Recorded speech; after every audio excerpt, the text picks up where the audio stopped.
পিএসএল-এ রিশাদ হোসেনের লাহোর কালান্দার্স ও করাচি কিংস মুখোমুখি। টস জিতে লাহোর ব্যাটিংয়ে ভালো হয়নি শুরুটা। পাওয়ার প্লেতে 2 উইকেট হারিয়ে ছন্দপতন, একটু শঙ্কা, একটু থমকে যাওয়া। কিন্তু ঘুরে দাঁড়ান ফখর জামান ও ড্যারেল মিচেল। তাদের জুটির মধ্যে ছিল ছন্দ, ছিল দৃঢ়তা, আর ছিল এক অকুতোভয় জোয়ার।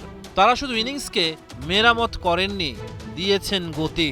মাঝের ওভারগুলোতে একের পর এক বাউন্ডারি। ৪৭ বলে ৭৬ রান ফখর জামানের ব্যাটে। মিচেলের ঝড় থেমেছে ৭৫ রানে। ৩ বল খেলে রিশাদ অপরাজিত থেকেছেন 2 রান করে।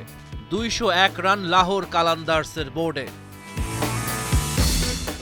জবাবে করাচি কিংস প্রথম ওভারেই দিশাহারা।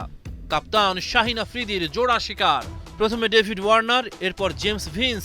দারুণ চাপে করাচি কিংস। অষ্টম ওভারে আক্রমণে এলেন রিশাদ হোসেন। প্রথম বলেই বাজিমাত। শান মাসুদ সামনে এসেছিলেন সাহস নিয়ে। বাইরে পড়া এক লেগ ব্রেক। মাসুদের জবাব ছিল রিভার্স সুইপ, কিন্তু ব্যাট নয়, গ্লাভসে লাগলো বল। উড়ে গেল কিপারের গ্লাভসে। একই ওভারের পঞ্চম বল। ইরফান খান পিচ ছেড়ে এগিয়ে এলেন। বলটা ছিল ফুলার, অফ স্টাম্প বরাবর।